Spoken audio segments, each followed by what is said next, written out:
अब हम लोग यूकैरियोटिक सेल्स के बारे में डिटेल में पढ़ेंगे।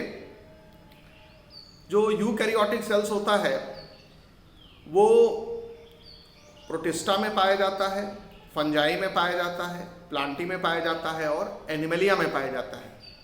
Actually R.H. वाइटेकर नाम के साइंटिस्ट ने 1969 में इस धरती पर जितने भी लिविंग ऑर्गेनिजम्स पाए जाते हैं सबको 5 किंगडम में डिवाइड किया। मोनेरा, प्रोटिस्टा, फंजाई, प्लांटी और एनिमलिया। तो लिविंग ऑर्गेनिजम्स को R.H. वाइटेकर ने 5 किंगडम्स में डिवाइड किया। इसमें एक किंगडम था मोनेरा, दूसरा किंगडम है प्रोटिस्टा, तीसरा किंगडम है फंजाई, चौथा किंगडम है प्लांटी और 5वां किंगडम है एनिमलिया। और ये जो क्लासिफिकेशन है ये इसको 5 किंगडम क्लासिफिकेशन कहा जाता है। हम लोग यूनिट 1 के बायोलॉजिकल क्लासिफिकेशन चैप्टर में इसको पढ़ेंगे। तो ये जो क्लासिफिकेशन है ये R.H. वाइटेकर का दिया हुआ है। 1969 में उन्होंने ये क्लासिफिकेशन दिया था। और ये जो ऑर्गेनिजम्स को अलग अलग किंगडम में रखा गया, इसमें एक बेसिस ये भी था कि कौन सा किंगडम में जो ऑर्गेनिजम्स हैं वो प्रोकैरियोटिक सेल के बने होते हैं और कौन कौन से इसमें किंगडम के ऑर्गेनिजम्स यूकैरियोटिक सेल्स के बने होते हैं। तो एनसीईआरटी बुक ये मेंशन करती है कि जो प्रोटिस्टा है, फंजाई है, प्लांटी और एनिमलिया हैं, ये जो 4 किंगडम के मेंबर्स होते हैं ये यूकैरियोट्स होते हैं।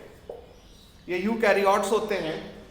और जो किंगडम मोनेरा के मेंबर्स होते हैं वो प्रोकैरियोट्स होते हैं। और इसलिए कि इनमें प्रोकैरियोटिक सेल पाई जाती है, प्रोकैरियोटिक सेल पाई जाती है। और ये जो 4 किंगडम है इनको यूकैरियोट्स इसलिए कहते हैं क्योंकि इनमें यूकैरियोटिक सेल पाई जाती है, यूकैरियोटिक सेल पाई जाती है। तो सबसे पहले तो ये आपको ध्यान रखना ज़रूरी है कि लिविंग ऑर्गेनिजम्स में कौन कौन से लिविंग ऑर्गेनिजम्स हैं जिनमें यूकैरियोटिक सेल पाई जाती है और कौन कौन से लिविंग ऑर्गेनिजम्स हैं जिनमें प्रोकैरियोटिक सेल पाई जाती है। प्रोकैरियोटिक सेल वाले लिविंग ऑर्गेनिजम्स तो हमने आपको पहले ही बता दिए हैं, जैसे बैक्टीरिया है, ब्लू ग्रीन एल्गी है या जिसको साइनोबैक्टीरिया भी कहते हैं और माइकोप्लाज्मा या पीपीएलओ। और ये सारे जो ऑर्गेनिजम्स का नाम मैंने अभी भी लिया है ये सारे किंगडम मोनेरा में रखे गए हैं। और इसके अलावा जितने भी किंगडम हैं प्रोटिस्टा, फंजाई, प्लांटी, एनिमलिया, इन सभी में यूकैरियोटिक ऑर्गेनिजम्स रखे गए हैं। Now you will see extensive compartmentalisation of the cytoplasm of eukaryotic cells through the presence of many membrane bound cell organelles। इसका मतलब ये हुआ कि आप यूकैरियोटिक सेल के साइटोप्लाज्म को अलग अलग कंपार्टमेंट में बटा हुआ देखेंगे मेम्ब्रेन बाउंड सेल ऑर्गेनल्स के वजह से। यानी कई सारे मेम्ब्रेन बाउंड सेल ऑर्गेनल्स जो हैं वो साइटोप्लाज्म को कई हिस्से में डिवाइड करते हैं। इसी को बोलते हैं कंपार्टमेंटलाइजेशन। यहाँ पर यह भी ध्यान रखना ज़रूरी है कि जो यूकैरियोटिक सेल होती हैं उनमें वेल डेवलप्ड या वेल ऑर्गेनाइज्ड न्यूक्लियस होता है, जैसा कि आपको पहले भी बताया गया है। और इसकी सबसे बड़ी वजह होती है कि यूकैरियोटिक सेल के न्यूक्लियस में न्यूक्लियर मेम्ब्रेन पाया जाता है या न्यूक्लियर इन्वेलप पाया जाता है। इसके साथ ही साथ जो यूकैरियोटिक सेल होते हैं इनके न्यूक्लियस में जो जेनेटिक मटेरियल होता है जिसको कि हम डीएनए कहते हैं वो क्रोमोसोम के रूप में ऑर्गेनाइज्ड रहता है। अभी हम इसको समझेंगे। इसके बाद जो यूकैरियोटिक सेल होती हैं, इनमें लोकोमोटरी स्ट्रक्चर्स और साइटोस्केलेटल स्ट्रक्चर्स भी देखे जाते हैं। और लोकोमोटरी स्ट्रक्चर जो होते हैं वो बहुत ज़्यादा कॉम्प्लेक्स होते हैं और उनमें कई वैरायटीज़ पाई जाती हैं। जैसे बैक्टीरिया में यानी प्रोकैरियोट्स में जो लोकोमोटरी स्ट्रक्चर आपने देखा था वो था फ्लैजेला, लेकिन यूकैरियोटिक सेल में और भी दूसरे तरह के लोकोमोटरी स्ट्रक्चर्स देखे जाते हैं। सीलिया देखा जाता है, फ्लैजेला भी रहता है, और साथ में कुछ सेल्स ऐसी होती हैं जो स्यूडोपोडिया भी बनाती हैं लोकोमोशन के लिए। तो आपको वैरायटी दिखेगी लोकोमोटरी स्ट्रक्चर्स के मामले में यूकैरियोटिक सेल में, जबकि प्रोकैरियोटिक सेल में लोकोमोशन के लिए सिर्फ और सिर्फ फ्लैजेला होता है। तो यूकैरियोटिक सेल में साइटोस्केलेटन्स भी पाए जाते हैं और variety of complex locomotory structures भी पाए जाते हैं। यूकैरियोट का जो जेनेटिक मटेरियल होता है, जो कि डीएनए जिसको कहा जाता है, वो वेल ऑर्गेनाइज्ड रहता है क्रोमोसोम्स के रूप में। प्रोकैरियोट में भी जेनेटिक मटेरियल डीएनए होता है, उसको हम सिंगल क्रोमोसोम कहते हैं, लेकिन वो क्रोमोसोम के रूप में ऑर्गेनाइज्ड नहीं रहता। उसको मान लेते हैं कि वही क्रोमोसोम है बैक्टीरिया का, but it is not well organised into chromosome. जबकि यूकैरियोटिक सेल के अंदर जो जेनेटिक मटेरियल है न्यूक्लियस में, वो क्रोमोसोम के रूप में ऑर्गेनाइज्ड रहता है। इसके बाद जो यूकैरियोटिक सेल्स होती हैं वो आइडेंटिकल नहीं होती हैं। अलग अलग यूकैरियोटिक सेल्स अलग अलग नेचर दिखाती हैं। अब जैसे प्लांट सेल की यूकैरियोटिक प्रॉपर्टी और एनिमल सेल की यूकैरियोटिक प्रॉपर्टी में ज़्यादातर चीज़ें तो सिमिलर होंगी, लेकिन कुछ डिफरेंसेस भी आपको मिलते हैं। तो आइए इसको आप कुछ पॉइंट्स को मेंशन कर लेते हैं। तो जो यूकैरियोटिक सेल होती है, इसमें सबसे पहला पॉइंट जो आपको याद रखना है कि इसमें एक्सटेंसिव कंपार्टमेंटलाइजेशन पाया जाता है। एक्सटेंसिव कंपार्टमेंटलाइजेशन देखा जाता है of cytoplasm due to presence of membrane bound cell organelles।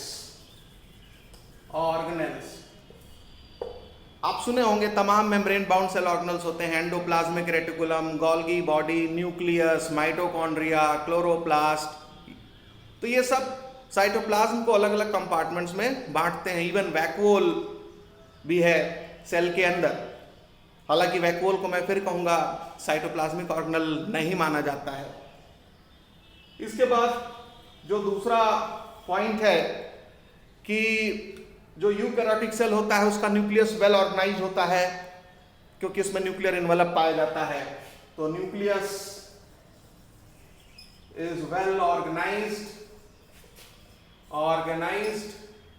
तो इसका न्यूक्लियस जो है वो वेल ऑर्गेनाइज्ड होगा। और क्यों वेल ऑर्गेनाइज्ड होगा? क्योंकि उसमें न्यूक्लियर मेम्ब्रेन पाई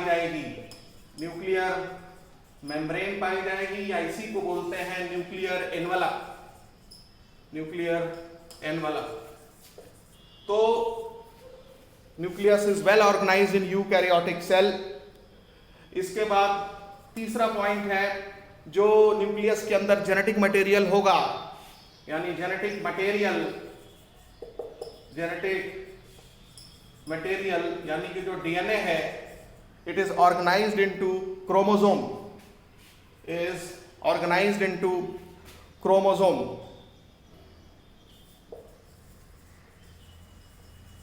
organized into well developed chromosome।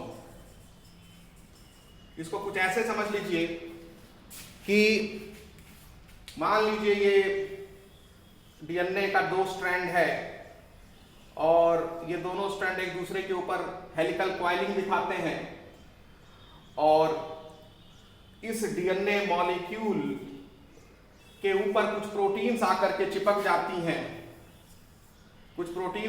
चिपक जाती हैं, और कुछ आयंस, कुछ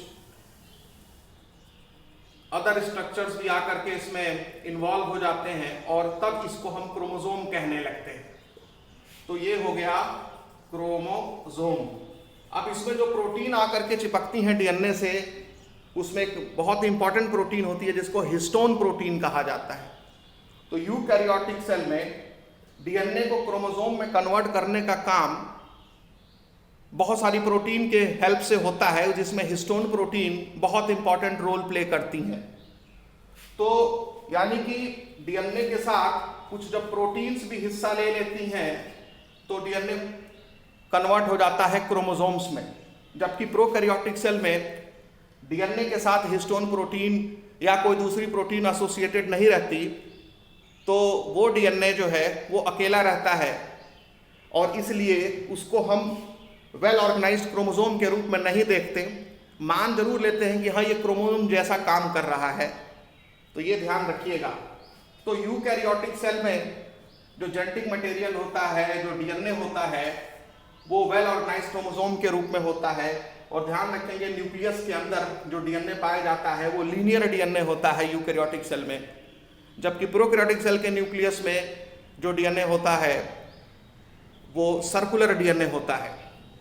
इसके बाद जो नेक्स्ट पॉइंट ध्यान रखना है वो अभी बता रहे हैं, लेकिन पहले ये ध्यान रखें जो प्रोटीन होती है उसमें मेन प्रोटीन कौन सी होती है? हिस्टोन प्रोटीन होती है मेन, ठीक है। और ये क्रोमोसोम के रूप में ऑर्गेनाइज कराने में डीएनए को सपोर्ट करती है। अब इसके बाद जो नेक्स्ट पॉइंट होता है कि जितनी भी यूकैरियोटिक सेल होती हैं ये सभी डिफरेंट होती हैं अलग अलग ऑर्गेनिजम्स में।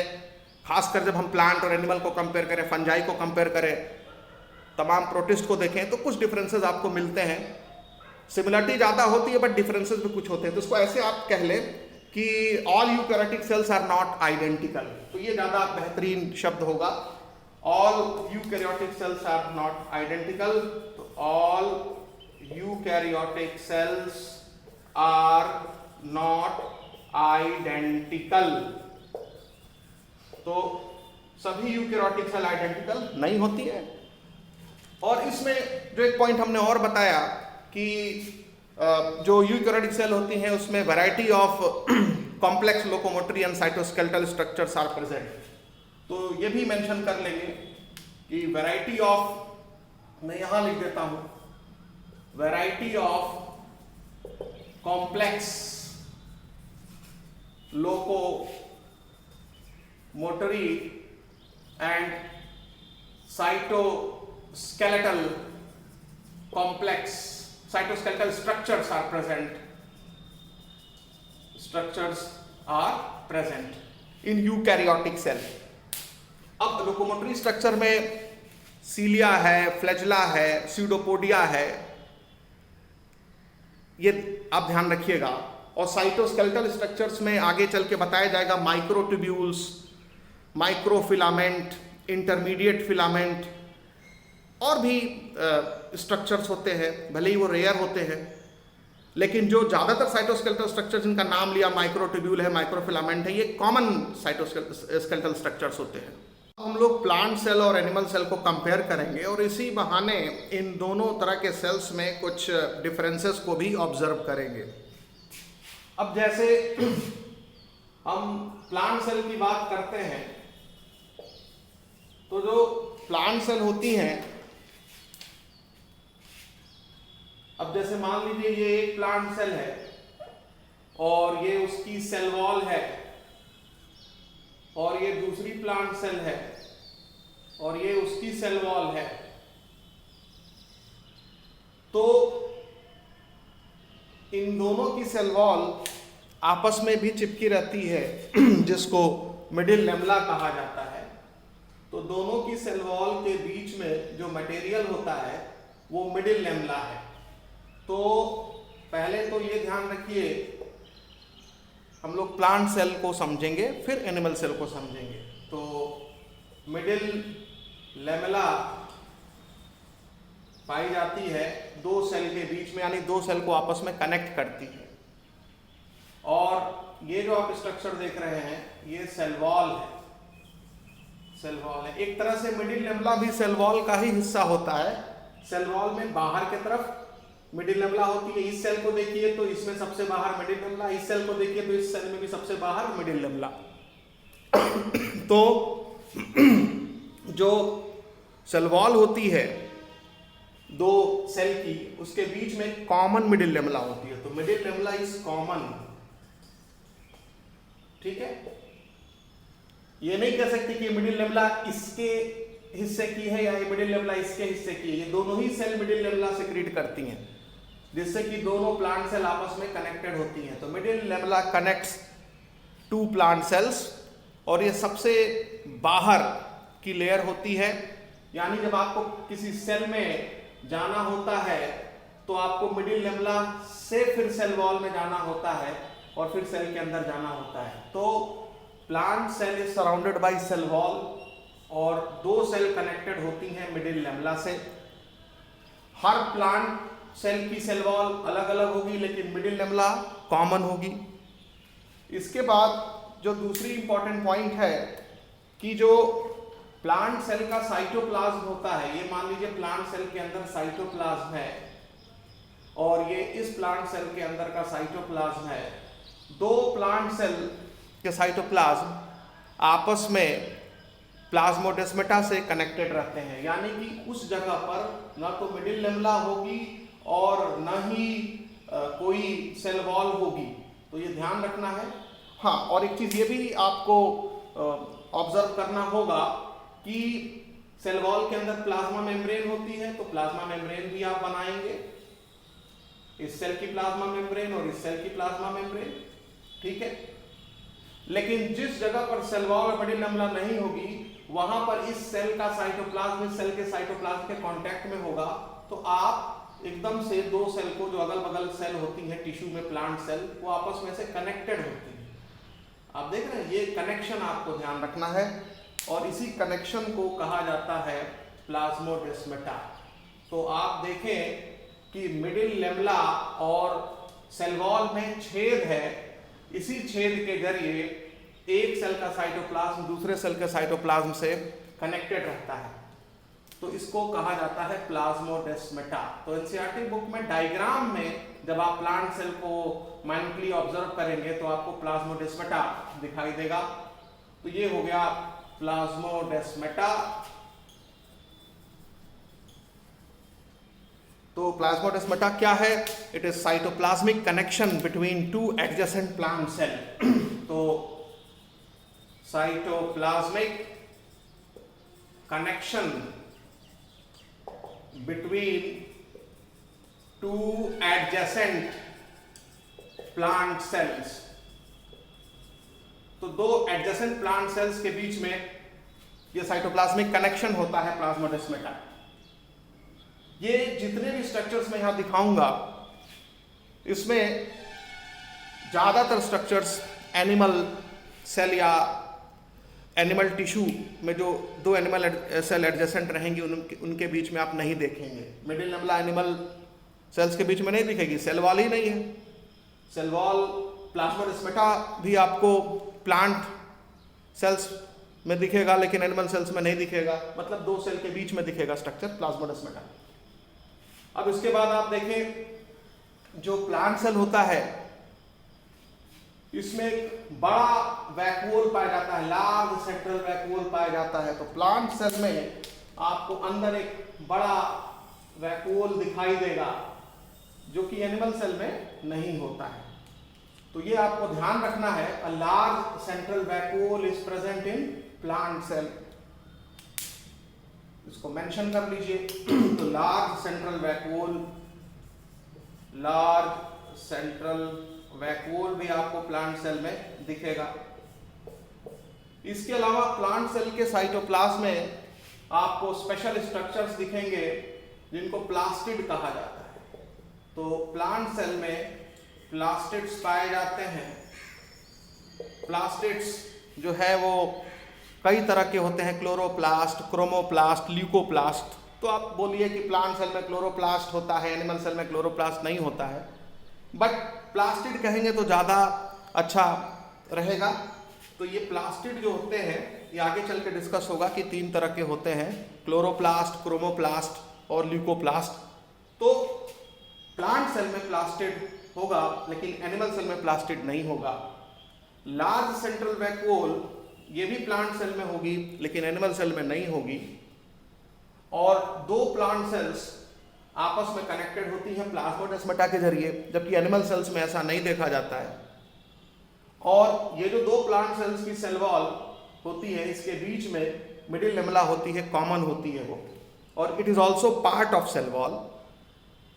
और इसके बाद जो आप अंतर देखेंगे एनिमल और प्लांट सेल में, सेंट्रियोल का अंतर देखेंगे। एनिमल सेल में सेंट्रियोल होता है जबकि प्लांट सेल में सेंट्रियोल नहीं होता। एनिमल सेल में लाइसोसोम्स होते हैं जबकि प्लांट सेल में लाइसोसोम्स नहीं होते हैं। तो यहाँ पर यह भी ध्यान रखना है कि लाइसोसोम्स और सेंट्रियोल ये 2 ऐसे स्ट्रक्चर्स होते हैं जिनके बारे में हम लोग आगे पढ़ेंगे। ये दोनों ही स्ट्रक्चर्स, दोनों ही जो सेल ऑर्गेनल्स हैं, ये एनिमल सेल में पाए जाएंगे, यानी प्रेजेंट इन एनिमल सेल्स, ठीक है, but absent in plant cells,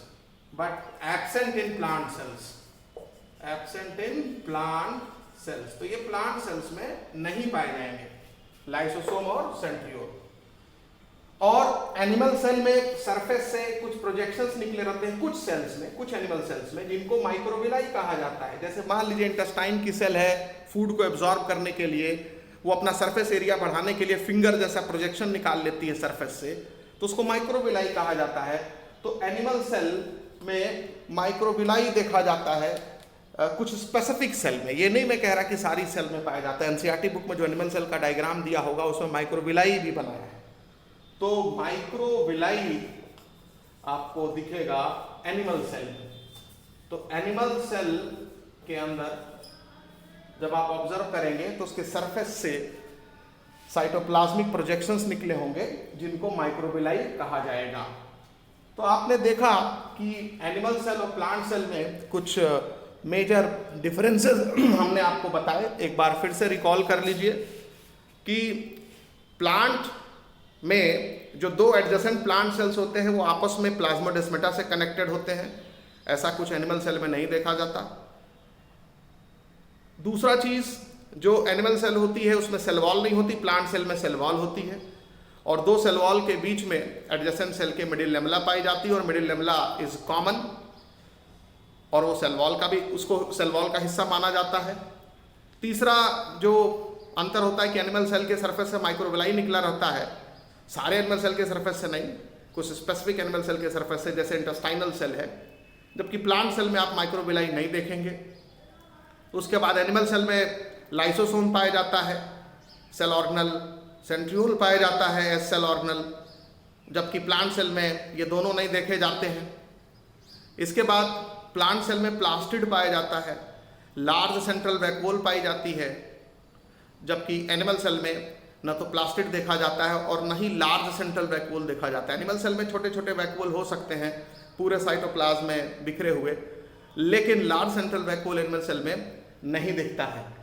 तो इस तरीके से एनिमल सेल और प्लांट सेल में हमने आपको कुछ मेजर डिफरेंसेस बता दिए हैं, और आप एनसीईआरटी बुक में जो डायग्राम दिया है एनिमल सेल और प्लांट सेल का, उसको माइन्यूटली ऑब्जर्व करिएगा तो आपको ये चीज़ें समझ में आएंगी। बाकी सारी चीज़ें कॉमन होती हैं, न्यूक्लियस दोनों में पाया जाता है, स्मूथ एंडोप्लाज्मिक रेटिकुलम और रफ एंडोप्लाज्मिक रेटिकुलम भी दोनों में पाया जाता है। इसके बाद राइबोसोम भी दोनों में पाया जाता है, माइटोकॉन्ड्रिया भी दोनों तरह की सेल में पाया जाता है, गोल्गी बॉडी भी दोनों तरह के सेल में पाया जाता है, साइटोस्केलेटल एलिमेंट्स भी दोनों तरह के सेल में पाए जाते हैं। फिर आप ऐसे बहुत सारे स्ट्रक्चर्स देखेंगे, जैसे पेरोक्सिसोम है, कुछ माइक्रोबॉडीज हैं, ये भी दोनों तरह के सेल में पाई जाती हैं। अब हम लोग सेल मेम्ब्रेन के बारे में पढ़ेंगे। सेल मेम्ब्रेन को ही प्लाज्मा मेम्ब्रेन कहा जाता है। तो सेल मेम्ब्रेन या प्लाज्मा मेम्ब्रेन,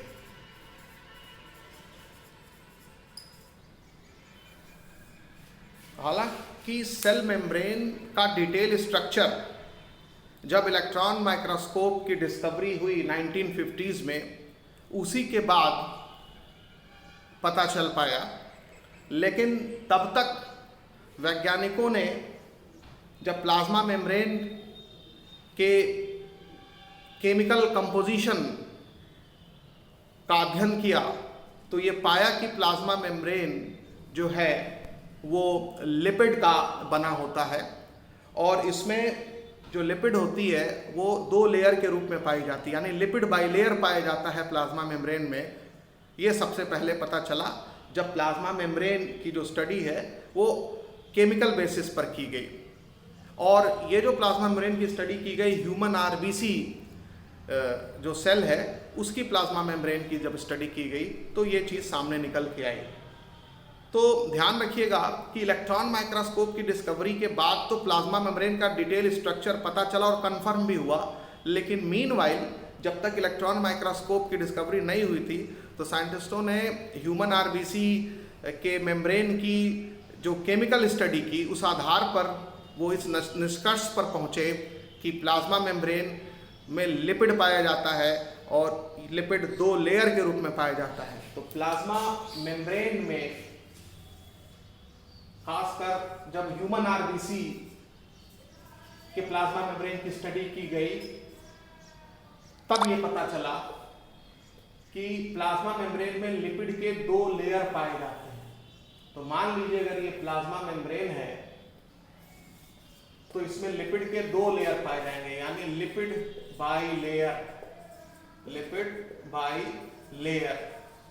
ये चीज सबसे पहले सामने निकल के आई और ये केमिकल स्टडी के बेसिस पर निकल के आया। तो प्लाज्मा मेम्ब्रेन की जब केमिकल स्टडी की गई वैज्ञानिकों के द्वारा तो ये इस निष्कर्ष पर पहुंचे कि प्लाज्मा मेम्ब्रेन में लिपिड के 2 लेयर्स होते हैं। अच्छा, अब जो लिपिड पाया जाता है प्लाज्मा मेम्ब्रेन में वो कौन सा लिपिड होता है? तो उसको फॉस्फोलिपिड या फॉस्फोग्लिसराइड्स कहा जाता है। तो जो लिपिड होता है प्लाज्मा मेम्ब्रेन में उसको फॉस्फोग्लिसराइड्स या फॉस्फोलिपिड कहा जाता है। तो फॉस्फोलिपिड्स पाए जाते हैं प्लाज्मा मेम्ब्रेन में, यानी फास्फोरस एक इंपॉर्टेंट कंपोनेंट होता है प्लाज्मा मेम्ब्रेन में जो लिपिड पाया जाता है उसका। तो ऐसा लिपिड जिसमें फास्फोरस पाया जाता है उसको फॉस्फोलिपिड कहा जाता है। और लिपिड जो होते हैं सबसे बेसिक लिपिड या सिंपल लिपिड्स जो होते हैं वो ट्राइग्लिसराइड्स होते हैं। ये हम लोग बायोमोलिक्यूल जब पढ़ेंगे तो वहाँ डिटेल समझ जाएंगे। तो फिलहाल अभी आप ये याद रखिए कि जो प्लाज्मा मेम्ब्रेन में जो लिपिड होता है वो फॉस्फोग्लिसराइड्स होते हैं या उसी को फॉस्फोलिपिड्स कहा जाता है। अब ये जो फॉस्फोलिपिड मॉलिक्यूल होते हैं, ध्यान रखेंगे, ईच फॉस्फोलिपिड मॉलिक्यूल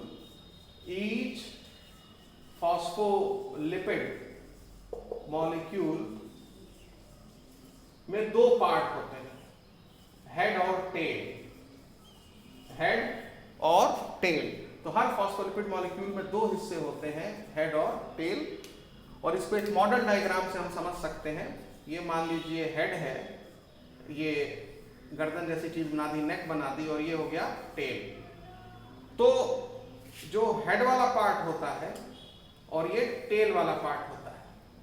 तो जो हेड वाला पार्ट होता है वो पोलर होता है और टेल वाला पार्ट नॉन पोलर होता है। तो हेड इज पोलर और टेल जो होता है वो नॉन पोलर होता है। तो टेल इज नॉन पोलर। और टेल जो होता है वो लंबे चेन, हाइड्रोकार्बन के चेन का बना होता है। हाइड्रोकार्बन का नाम सुने होंगे, कार्बन और हाइड्रोजन के कंपाउंड, मीथेन, इथेन वाला टॉपिक जब आप पढ़े होंगे तो उसमें आप पढ़े होंगे कि कार्बन के बहुत लंबे चेन होते हैं, तो हाइड्रोकार्बन चेन उसको कहा जाता है। और जब सिंगल बॉन्ड होता है तो सैचुरेटेड बोलते हैं, जब डबल या ट्रिपल बॉन्ड आ जाता है उस चेन में तो उसको अनसैचुरेटेड हाइड्रोकार्बन बोलते हैं। तो याद रखें कि टेल जो होता है वो बना होता है सैचुरेटेड हाइड्रोकार्बन चेन का। तो made up of saturated hydrocarbon chain, saturated hydrocarbons. तो हेड जो है वो पोलर है और टेल क्या है, नॉन पोलर है। और पोलर का मतलब होता है वाटर लविंग, हाइड्रोफिलिक, ये पानी को पसंद करता है, जबकि टेल पानी को रिपेल करता है। नॉन पोलर का मतलब होता है कि हाइड्रोफोबिक, पानी से दूर भागने वाला। पोलर का मतलब होता है हाइड्रोफिलिक, यानी पानी के नजदीक आने वाला। पानी जो है वो पोलर मॉलिक्यूल है। केमिस्ट्री में आपको बताया जाएगा polar solvent, non polar solvent, या पोलर मॉलिक्यूल या नॉन पोलर मॉलिक्यूल किसको कहते हैं। तो जो पोलर मॉलिक्यूल होगा वो पोलर मॉलिक्यूल को अट्रैक्ट करेगा, जो पोलर मॉलिक्यूल होगा वो नॉन पोलर मॉलिक्यूल को रिपेल करेगा, नहीं पसंद करेगा। तो बस यही चीज है कि हेड पोलर होता है, इसका मतलब है कि वो हाइड्रोफिलिक होता है, यानी पानी को पसंद करता है, वाटर लविंग होता है, हाइड्रोफिलिक। तो ये हाइड्रोफिलिक होगा।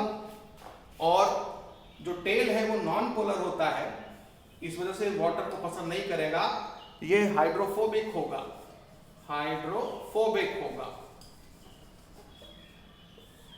वाटर हेटिंग होगा, पानी से दूर रहने की कोशिश करेगा। तो ये जो प्रॉपर्टी आपको पता चली, इससे ये पता चलता है कि जो इन लिपिड मॉलिक्यूल का जो अरेंजमेंट होता है लिपिड बाई लेयर में, वो इस तरीके से होता है कि जो हेड होगा वो वाटर के करीब होगा और जो टेल होगा वो वाटर से दूर होगा। अब जाहिर सी बात है, ये सेल की प्लाज्मा मेम्ब्रेन है। अब इस प्लाज्मा मेम्ब्रेन में फॉस्फोग्लिसराइड का मॉलिक्यूल इसमें भी पाया जा रहा है और फॉस्फोग्लिसराइड का मॉलिक्यूल इसमें भी पाया जा रहा है, यानी 2 लेयर पाए जा रहे हैं फॉस्फोग्लिसराइड मॉलिक्यूल्स के, और ये एक फॉस्फोग्लिसराइड मॉलिक्यूल है। तो पानी बाहर भी होगा, पानी अंदर भी होगा। सेल के अंदर साइटोप्लाज्म होता है, उसमें भी पानी होता है, और सेल के बाहर टिश्यू फ्लूइड होता है, सेल के बाहर में लिक्विड होता है, तो उस पानी उधर भी होता है। तो इसलिए पानी से दूर रहेंगे टेल, लेकिन हेड पानी के तरफ रहेंगे। तो किस तरह का अरेंजमेंट दिखेगा प्लाज्मा मेम्ब्रेन में लिपिड मॉलिक्यूल्स का, तो आप समझ लें कि जो लिपिड मॉलिक्यूल्स होंगे वो प्लाज्मा मेम्ब्रेन में इस तरह से रहेंगे कि इनका जो हेड होगा वो बाहर की तरफ होगा और टेल जो होगा वो अंदर की तरफ होगा। आप देखिए, हेड बाहर की तरफ होगा और टेल अंदर की तरफ होगा, हेड बाहर की तरफ होगा और टेल अंदर की तरफ होगा। जो बाहर वाला लेयर है लिपिड का, मान लीजिए ये वाटर बाहर भी है आउटसाइड सेल, और इनसाइड सेल साइटोप्लाज्म है, तो वाटर अंदर भी है। ये जो वाटर है साइटोप्लाज्म का वाटर है, ठीक है। तो ये आउटसाइड हो गया सेल का, और ये सेल का इनसाइड हो गया। तो सेल के बाहर भी पानी, सेल के अंदर भी पानी। तो जो लिपिड मॉलिक्यूल होंगे उनमें हेड वाटर लविंग है तो बाहर की तरफ होगा, और टेल वाटर को हेट करता है तो वाटर से दूर होगा। उसी तरह से जो दूसरा लेयर होगा लिपिड का, जो अंदर की तरफ होगा लिपिड का लेयर, उसमें भी ऐसा ही अरेंजमेंट होगा। उसमें हेड वाटर की तरफ होगा और टेल वाटर से दूर होगा। तो आप देखेंगे कि जो लिपिड का मॉलिक्यूल होता है, यानी फॉस्फोलिपिड का जो मॉलिक्यूल होता है, वो हमेशा अपने हेड को या तो सबसे बाहर की तरफ या तो सबसे अंदर की तरफ करके रखता है, क्योंकि सबसे बाहर भी पानी मिलेगा और सबसे अंदर भी पानी मिलेगा, और टेल जो है वो बीच में रहते हैं। तो आप साफ साफ देखेंगे कि ये अरेंजमेंट बड़ा स्पेसिफिक अरेंजमेंट होता है और इसको आपको ध्यान रखना पड़ेगा। तो ये जो टेल है आप देखेंगे बीच में रहता है। तो जो टेल होता है इन सेंटर, और जो हेड होता है वो बाहर की तरफ होता है टुवर्ड्स वाटर, टुवर्ड्स वाटर। और यहां भी आप देखेंगे हेड जो है टुवर्ड्स वाटर। तो उम्मीद करते हैं कि आपको प्लाज्मा मेम्ब्रेन में ये समझ में आ गया होगा कि जो फॉस्फोलिपिड के हर मॉलिक्यूल में हेड क्यों बाहर रहता है और टेल क्यों अंदर रहता है। और उसकी सबसे बड़ी वजह होती है कि हेड भी पोलर है, वाटर भी पोलर है, तो पोलर मॉलिक्यूल्स आपस में मिलना चाहेंगे, और यही वजह होता है। अब इसके बाद में ये पता चला, अध्ययन तो हमेशा होता रहता है, तो सबसे शुरू में तो पता चल गया था कि प्लाज्मा मेम्ब्रेन लिपिड की बनी होती है। बाद में फिर और जब स्टडीज आगे बढ़ी तो ये पता चला कि प्लाज्मा मेम्ब्रेन में केवल लिपिड ही नहीं होता, उसमें प्रोटीन्स भी होते हैं और कार्बोहाइड्रेट भी होते हैं। तो ध्यान रखिएगा कि जो प्लाज्मा मेम्ब्रेन होगा वो 3 केमिकल्स का बना होता है। ये केमिकल स्टडी के आधार पर सब चीजें पता चल रही है। 3 केमिकल्स का बना होता है, लिपिड का बना होता है प्रोटीन का बना होता है और कार्बोहाइड्रेट का बना होता है। तो प्लाज्मा मेम्ब्रेन 3 केमिकल का बना होता है, लिपिड, प्रोटीन और कार्बोहाइड्रेट। और ध्यान रखेंगे इसमें लिपिड और प्रोटीन जो होते हैं वो मेन कंपोनेंट होते हैं प्लाज्मा मेम्ब्रेन के। मेन कंपोनेंट अगर पूछेगा कि कौन से 2 केमिकल हैं जो प्लाज्मा मेम्ब्रेन का मेन कंपोनेंट बनाते हैं, तो लिपिड और प्रोटीन। इसमें कार्बोहाइड्रेट का परसेंटेज बहुत ही कम होता है, ये लीस्ट अमाउंट में होता है। तो कार्बोहाइड्रेट जो होता है वो लीस्ट अमाउंट में होता है। L मतलब लिपिड, P मतलब प्रोटीन और C मतलब कार्बोहाइड्रेट। तो प्लाज्मा मेम्ब्रेन में 3 केमिकल्स पाए जाते हैं, लिपिड, प्रोटीन और कार्बोहाइड्रेट। लिपिड जो है वो बाइलेयर के रूप में पाया जाता है और हर लिपिड के लेयर में जो फॉस्फोग्लिसराइड या फॉस्फोलिपिड का मॉलिक्यूल होगा उसका हेड बाहर की तरफ होगा और टेल अंदर की तरफ होगा। और ये चीज आपको ध्यान रखना जरूरी है। अब यहाँ पर जो अलग अलग सेल मेम्ब्रेन में जो लिपिड और प्रोटीन का जो परसेंटेज होता है वो वैरी करता है। ये भी ध्यान रखिएगा कि जो लिपिड और प्रोटीन होती है उनका रेशियो डिफरेंट होता है। तो लिपिड और प्रोटीन जो होती है उनका रेशियो डिफरेंट होता है। ये बहुत ही क्लियर मैं कर देना चाहता हूँ अलग अलग सेल्स में। और लिपिड और प्रोटीन यही 2 मेन कंपोनेंट होते हैं प्लाज्मा मेम्ब्रेन के या सेल मेम्ब्रेन के। तो यहाँ पर आप लिख लेंगे द रेशियो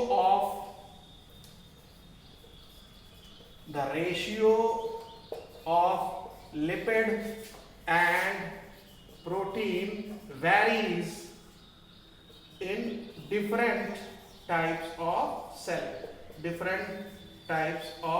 cells। और ये ratio of lipid and protein in plasma membrane varies in different types of cells. अब जैसे ह्यूमन आरबीसी है तो ह्यूमन आरबीसी का ही स्टडी सबसे पहले किया गया था। तो यहाँ बताया गया कि भाई यहाँ तो 52% प्रोटीन होती है और 40% लिपिड होता है। तो अगर हम ह्यूमन आरबीसी की बात करें तो ह्यूमन आरबीसी की प्लाज्मा मेम्ब्रेन में, इसकी जो प्लाज्मा मेम्ब्रेन है इसमें 50% प्रोटीन होता है और इसमें 52% प्रोटीन होता है और 40% लिपिड होता है। ऐसे ही जब आप कोई और दूसरे सेल की प्लाज्मा मेम्ब्रेन देखेंगे तो हो सकता है कि कहीं लिपिड ज्यादा हो, थोड़ा प्रोटीन कम हो, 60-40 भी हो सकता है रेशियो। तो ह्यूमन आरबीसी की जहां तक बात है तो उस ह्यूमन आरबीसी के प्लाज्मा मेम्ब्रेन में लिपिड पोर्शन जो है वो कम होता है 40%, जबकि प्रोटीन पोर्शन ज़्यादा होता है 52%, और बाकी जो बचा 8% वो कार्बोहाइड्रेट होता है। तो आप ध्यान रखिए कि प्लाज्मा मेम्ब्रेन के जो 3 केमिकल्स होते हैं लिपिड, प्रोटीन और कार्बोहाइड्रेट, इसमें लिपिड और प्रोटीन ही मेन होते हैं, कार्बोहाइड्रेट बहुत कम मात्रा में होता है, लीस्ट होता है। और ये जो लिपिड और प्रोटीन का परसेंटेज होता है, प्रपोर्शन होता है, रेशियो होता है प्लाज्मा मेम्ब्रेन में, वो वैरी करता है डिफरेंट टाइप ऑफ सेल्स में। हम लोग ये डिस्कस करेंगे कि प्लाज्मा मेम्ब्रेन में प्रोटीन मॉलिक्यूल्स का अरेंजमेंट कैसे होता है। तो एनसीईआरटी बुक ये लिखती है, depending on the ease of extraction membrane proteins are of 2 types, integral protein और पेरिफेरल प्रोटीन्स। तो यहाँ पर आप इसको मेंशन कर लेंगे कि जो प्लाज्मा मेम्ब्रेन में प्रोटीन्स होती हैं वो on the ease of extraction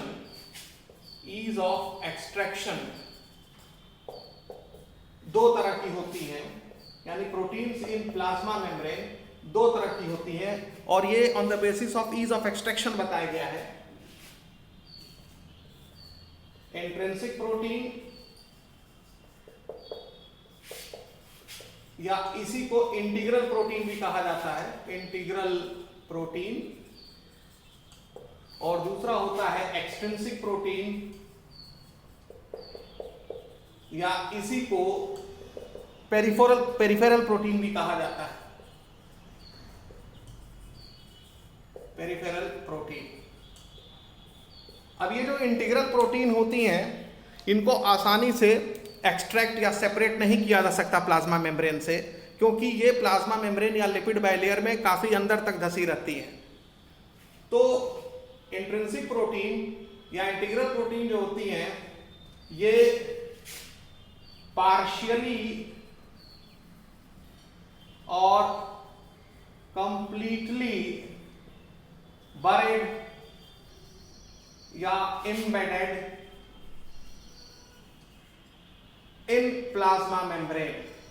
यानी जो इंट्रिंसिक प्रोटीन्स होती हैं ये आंशिक रूप से या पूरी तरह से प्लाज्मा मेम्ब्रेन में धसी होती हैं, इसलिए इनको आसानी से सेपरेट नहीं किया जा सकता है। तो नॉट एक्सट्रैक्टेड इजिली, इनको आसानी से एक्सट्रैक्ट नहीं किया जा सकता है। जबकि जो एक्सट्रिंसिक प्रोटीन होती हैं ये लिपिड बाइलेयर या प्लाज्मा मेम्ब्रेन में सरफेस पर होती हैं, लिपिड बाइलेयर के सरफेस पर होती हैं। तो आप यहाँ मेंशन कर लेंगे कि जो एक्सट्रिंसिक प्रोटीन होती हैं located on surface of plasma membrane या लिपिड बाइलेयर। अब ये आउटर सरफेस पर भी हो सकती हैं प्लाज्मा मेम्ब्रेन के, या इनर सरफेस पर भी हो सकती हैं।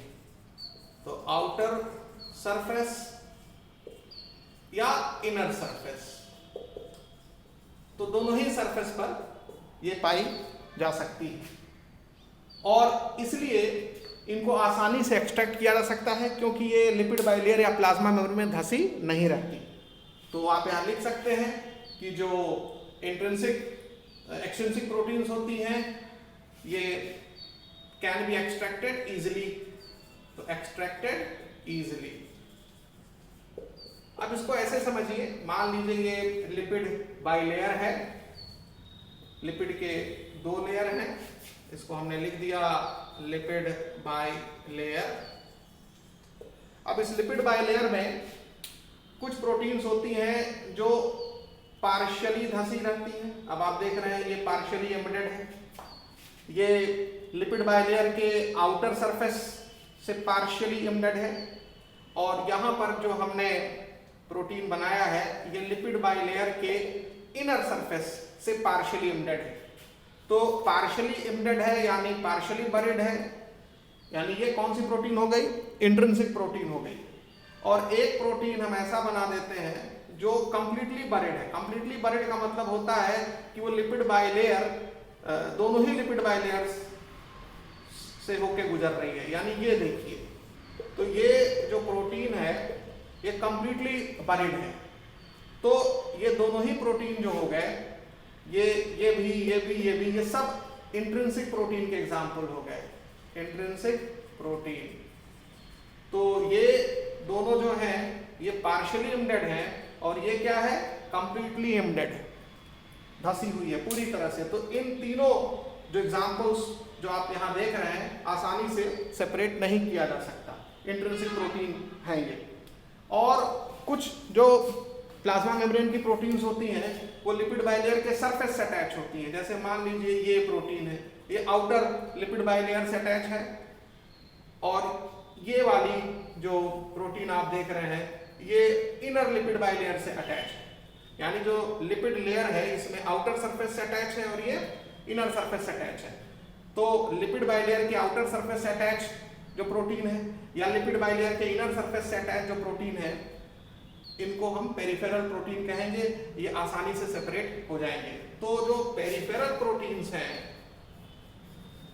उनको आसानी से हम सेपरेट कर सकते हैं। तो ये आप ध्यान रखिएगा। प्लाज्मा मेम्ब्रेन या सेल मेम्ब्रेन के स्ट्रक्चर को समझाने के लिए एक इम्प्रूव्ड मॉडल दिया गया था सिंगर और निकोलसन के द्वारा 1972 में, जिसको कि फ्लूइड मोज़ेक मॉडल कहा जाता है। इलेक्ट्रॉन माइक्रोस्कोप की डिस्कवरी के बाद तमाम लोगों ने सेल मेम्ब्रेन के स्ट्रक्चर को स्टडी किया और अच्छे तरीके से, लेकिन सिंगर और निकोलसन ने जो मॉडल दिया वो मोस्ट एक्सेप्टेबल मॉडल है जिसे आज तक माना जाता है।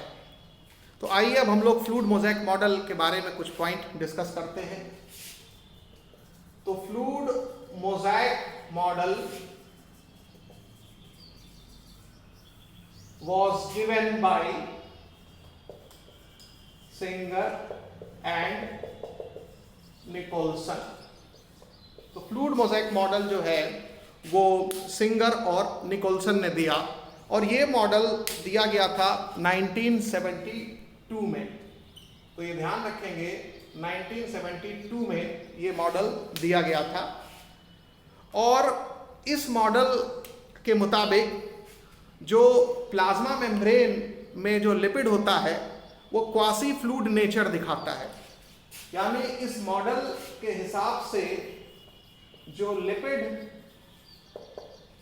होता है प्लाज्मा मेम्ब्रेन में शो क्वासी फ्लूइड नेचर।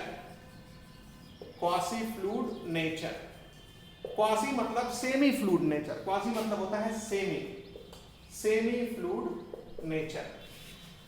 और लिपिड के इस सेमी फ्लूइड नेचर के वजह से जो प्रोटीन मॉलिक्यूल्स हैं उनमें लेटरल मूवमेंट आसानी से हो जाता है।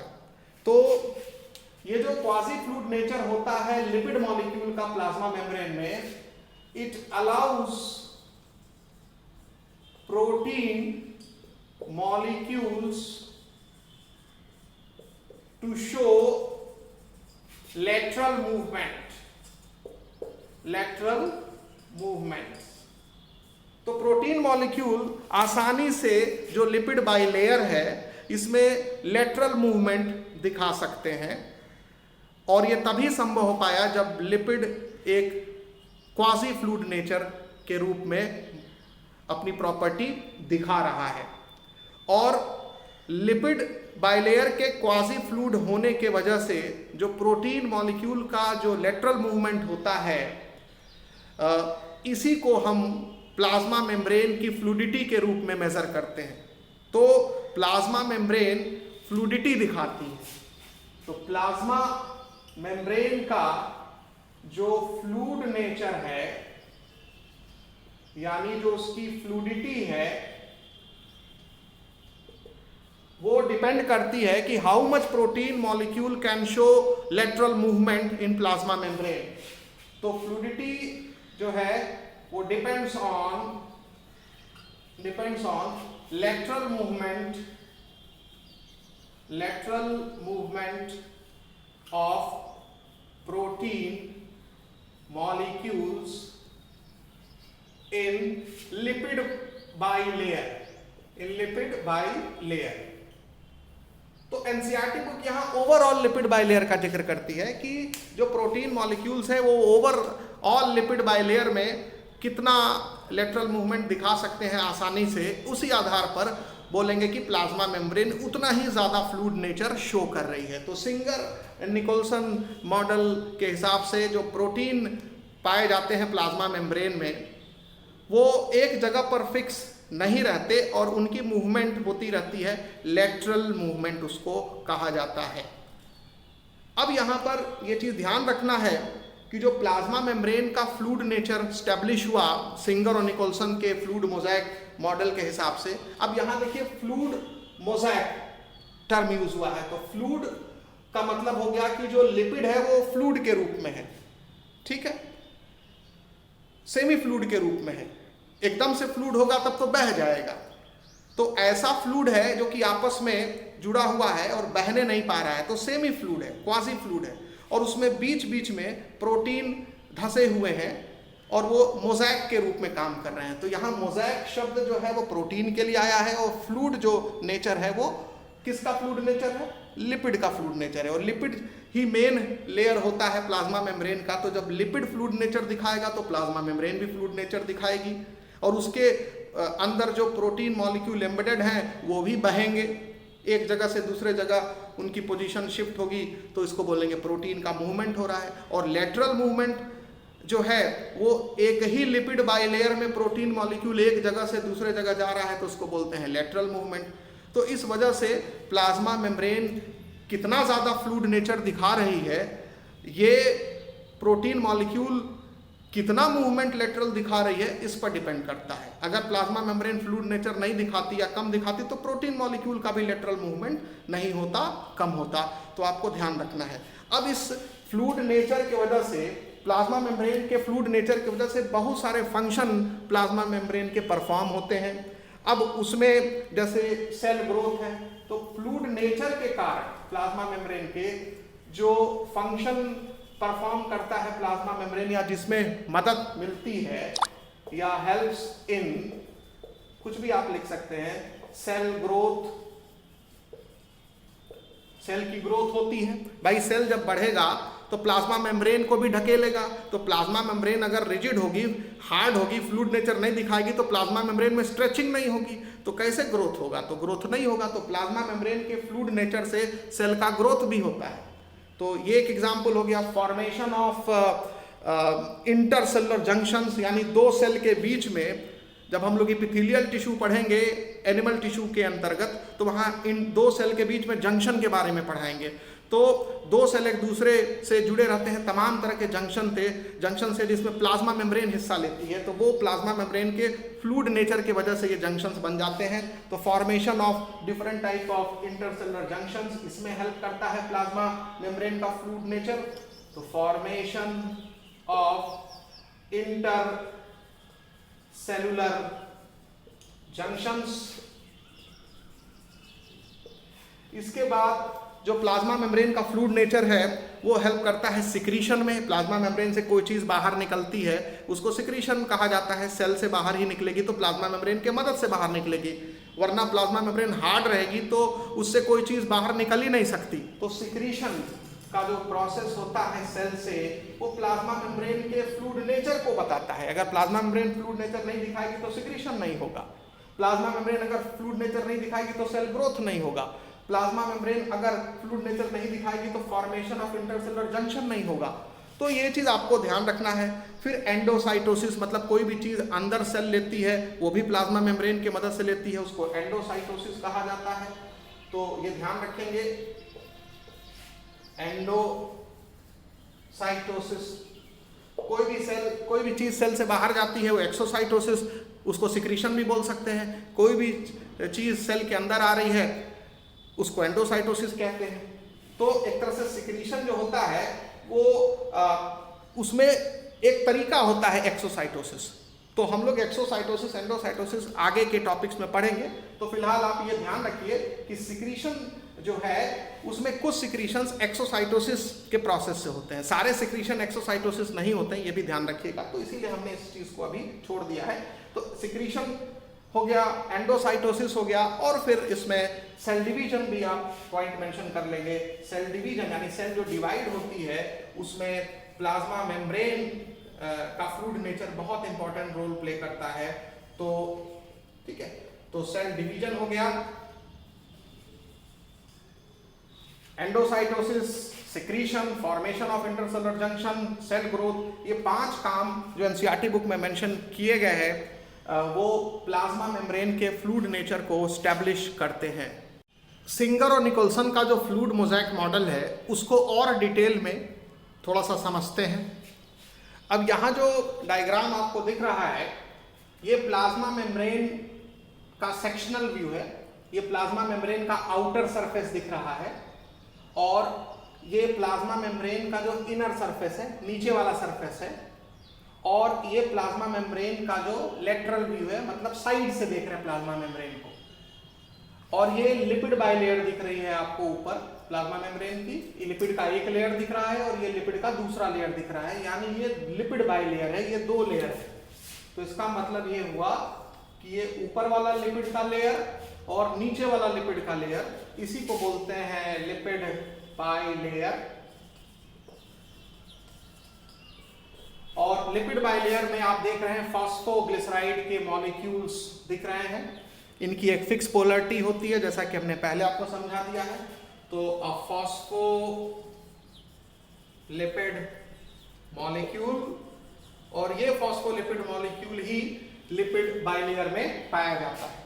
इसके बाद आप यहाँ देख रहे हैं ये इंटीग्रल प्रोटीन्स हैं, ये इंटीग्रल प्रोटीन आपको दिख रही है। तो ये इंटीग्रल प्रोटीन हो गई, ये सरफेस प्रोटीन हो गई यानी पेरिफेरल प्रोटीन, क्योंकि ये अंदर धसी हुई नहीं है, पेरिफेरल प्रोटीन हो गई। उसके बाद कुछ प्रोटीन्स जो है वो एनसीईआरटी बुक में जब आप डायग्राम देखेंगे तो वो ट्रांसमेम्ब्रेन प्रोटीन होती हैं, वो धागे की तरह दिखाई देती हैं। वो इस तरीके से एक पार से दूसरे पार तक इसी प्लाज्मा मेम्ब्रेन से आर पार निकली रहती हैं। तो इनको भी हम इंट्रिंसिक प्रोटीन ही कहेंगे, लेकिन ये इंट्रिंसिक प्रोटीन जो होती हैं वो बाकी इंट्रिंसिक प्रोटीन से कुछ अलग दिखती हैं। तो आपको ध्यान रखना पड़ेगा। तो ये भी इंट्रिंसिक प्रोटीन है, ये भी इंट्रिंसिक प्रोटीन है, ये पार्शियली इम्डेड है, तो ये भी इंट्रिंसिक प्रोटीन है, ये कंप्लीटली इम्डेड है, ये भी कंप्लीटली इम्डेड है, एक पार से दूसरे पार निकल आई है ये प्रोटीन। और ये सरफेस प्रोटीन है या पेरिफेरल प्रोटीन है, ये भी पेरिफेरल प्रोटीन है। और ये लिपिड बाइलेयर में फॉस्फोलिपिड मॉलिक्यूल्स आपको दिख रहे हैं। सिंगर और निकोलसन ने अपने फ्लूइड मोज़ेक मॉडल में ये कहा है कि protein icebergs are present in sea lipids, यानी in sea of lipids. Protein icebergs are present in sea of lipids. Protein icebergs float in sea of lipids, यानी आप देख रहे हैं ये लिपिड मॉलिक्यूल्स, ये लिपिड का हेड दिख रहा है सरफेस से, टेल तो अंदर होगा, तो लिपिड का हेड आउटर सरफेस से भी दिखता है, लिपिड का हेड इनर सरफेस से भी दिखता है। तो एक तरह से पूरा विशाल समुद्र दिख रहा है, किसका? लिपिड का। और बीच बीच में जैसे समुद्र में देखते हैं बर्फ तैरते हैं, आप डिस्कवरी चैनल पर देखिए, ज्योग्राफिक चैनल पर देखिए, तो इसमें आप समुद्र में जैसे बर्फ तैरते हुए देखेंगे, उसी तरह से लिपिड के समुद्र में प्रोटीन आइसबर्ग के रूप में तैर रहा है। तो फ्लूइड मोज़ेक मॉडल में सिंगर एंड निकोलसन ने एक ये भी वाक्य यूज किया है कि प्रोटीन, और ये प्रोटीन जो है वो लेटरल मूवमेंट करते हैं, ये प्रोटीन इधर भी जा सकता है, ये प्रोटीन इधर भी जा सकता है, ये प्रोटीन इधर भी आ सकता है। तो protein icebergs are floating in sea of lipids, यानी लिपिड्स के समुद्र में प्रोटीन आइसबर्ग के रूप में तैर रहे होते हैं। ऐसा कुछ प्लाज्मा मेम्ब्रेन का स्ट्रक्चर है। और इसमें जो कार्बोहाइड्रेट्स होते हैं वो लिपिड और प्रोटीन दोनों से अटैच रहते हैं। तो मान लीजिए ये कोई भी इंट्रिंसिक प्रोटीन बना लीजिए और उससे दिखा दीजिए कि ये कार्बोहाइड्रेट अटैच है। तो जब कार्बोहाइड्रेट प्रोटीन से अटैच होगा तो उसको ग्लाइकोप्रोटीन कहेंगे, तो ये कार्बोहाइड्रेट है। और जब कार्बोहाइड्रेट डायरेक्ट लिपिड मॉलिक्यूल से अटैच होगा तो उसको ग्लाइकोलिपिड कहेंगे। तो ग्लाइकोप्रोटीन और ग्लाइकोलिपिड ये आपको ध्यान रखना है। तो इसको लिख लीजिए, ये ग्लाइकोप्रोटीन हो गया क्योंकि ये ऐसा कार्बोहाइड्रेट है जो प्रोटीन से अटैच है। और इसको आप लिख लेंगे ग्लाइकोलिपिड, यानी जो कार्बोहाइड्रेट प्लाज्मा मेम्ब्रेन के साथ जुड़े रहते हैं, जो कार्बोहाइड्रेट प्लाज्मा मेम्ब्रेन के साथ जुड़े रहते हैं वो या तो उसके प्रोटीन कंपोनेंट से या तो उसके लिपिड कंपोनेंट से। तो यदि वो उसके प्रोटीन कंपोनेंट से जुड़े रहेंगे तो उनको कहेंगे ग्लाइकोप्रोटीन, यानी carbohydrate attached to protein, carbohydrate attached to proteins. और जो carbohydrate lipid molecule, phospholipid molecule से अटैच रहेंगे उनको कहेंगे ग्लाइकोलिपिड्स, यानी कार्बोहाइड्रेट्स अटैच्ड टू लिपिड्स, तो उनको कहा जाएगा ग्लाइकोलिपिड।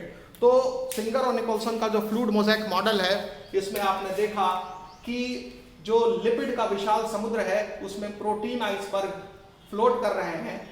और प्रोटीन दो तरह की होती है, इंटीग्रल प्रोटीन और पेरिफेरल प्रोटीन्स। और ये जो कार्बोहाइड्रेट है इंटीग्रल प्रोटीन से भी जुड़े हो सकते हैं या पेरिफेरल प्रोटीन से भी जुड़े हो सकते हैं, मतलब किसी भी प्रोटीन से कार्बोहाइड्रेट जुड़ा रह सकता है तो उसको ग्लाइको प्रोटीन कहेंगे। और कार्बोहाइड्रेट लिपिड से भी जुड़े रहेंगे तो उनको ग्लाइकोलिपिड कहेंगे। एनसीईआरटी बुक ने कार्बोहाइड्रेट को शुगर लिखा हुआ है, यानी ये शुगर, इस चीज को उसने शुगर दिखाया हुआ है। कार्बोहाइड्रेट भी लिख सकते हैं, शुगर भी लिख सकते हैं। अब यहाँ पर यह ध्यान रखना है कि जो फॉस्फोलिपिड बाइलेयर होता है, इसमें फॉस्फोलिपिड मॉलिक्यूल्स के बीच बीच में कोलेस्ट्रॉल के भी मॉलिक्यूल पाए जाते हैं, खासकर एनिमल की सेल मेम्ब्रेन में। हमने ह्यूमन आरबीसी की सेल मेम्ब्रेन का जिक्र किया कि उसी की बारे में स्टडी की गई। तो एक तरह से ह्यूमन आरबीसी का सेल मेम्ब्रेन है ये, और इसी में फ्लूइड मोज़ेक मॉडल दिखाया जा रहा है। तो बीच बीच में कोलेस्ट्रॉल भी एक लिपिड होता है, उसको भी दिखाना पड़ेगा। तो फॉस्फोलिपिड मॉलिक्यूल्स के बीच बीच में आप कोलेस्ट्रॉल भी दिखा देंगे, फॉस्फोलिपिड मॉलिक्यूल्स के बीच बीच में कोलेस्ट्रॉल को भी दिखा देंगे। यानी ये कोलेस्ट्रॉल जो है वो फॉस्फोलिपिड मॉलिक्यूल्स को आपस में पकड़ के रखता है, जिससे कि बहुत ज्यादा फ्लूइड नेचर ना होने पाए। तो ये ध्यान रखना है, कोलेस्ट्रॉल भी पाया जाता है सेल मेम्ब्रेन में, और ये कोलेस्ट्रॉल फॉस्फोलिपिड मॉलिक्यूल्स के बीच में पाया जाता है, स्पेशली इन एनिमल सेल। तो अगर जो एनिमल सेल है उसके प्लाज्मा मेम्ब्रेन में कोलेस्ट्रॉल मिलेगा। हालांकि एनसीईआरटी बुक ये नहीं लिखती है कि कोलेस्ट्रॉल जो है वो प्लांट सेल में होगा कि नहीं होगा, बट मैं आपको बता दूं कि कोलेस्ट्रॉल अगर प्लाज्मा मेम्ब्रेन में दिख रहा है तो ये ज़्यादा चांस है कि किसकी प्लाज्मा मेम्ब्रेन है, एनिमल सेल की प्लाज्मा मेम्ब्रेन है। तो ये पॉइंट आपको ध्यान रखना है। और ये जो प्रोटीन आप देख रहे हैं या कोई भी प्रोटीन देख रहे हैं, आप देख रहे हैं ये लेटरल मूवमेंट दिखाती हैं। ये जो लिपिड बाइलेयर होता है उसी में ये ऐसे ऐसे मूवमेंट दिखाती हैं, इसी को लेटरल मूवमेंट कहते हैं। ये प्रोटीन अभी यहाँ दिख रही है, थोड़ी देर बाद यहाँ चली जाएगी, थोड़ी देर बाद ये यहाँ चली जाएगी, तो इसी को बोलते हैं लेटरल मूवमेंट। अब हम यहाँ ये चीज़ समझेंगे कि प्लाज्मा मेम्ब्रेन या सेल मेम्ब्रेन में जो लिपिड मॉलिक्यूल्स हैं या प्रोटीन मॉलिक्यूल्स हैं वो किस तरह का मूवमेंट दिखाते हैं। एनसीईआरटी बुक ने एक टर्म यूज़ किया है, लेटरल मूवमेंट ऑफ प्रोटीन्स। तो आइए समझते हैं कि ये मूवमेंट किस तरह से होता है और लिपिड का कैसा होता है मूवमेंट, प्रोटीन का कैसा है मूवमेंट। इस पर बहुत अच्छे सवाल आ सकते हैं। अब देखिए दो तरह का मूवमेंट होता है, movements of molecules of plasma membrane. यानी प्लाज्मा मेम्ब्रेन के जो मॉलिक्यूल्स होते हैं उनका मूवमेंट किस किस तरह से होता है। तो एक होता है लेटरल मूवमेंट और दूसरा होता है ट्रांसवर्स मूवमेंट।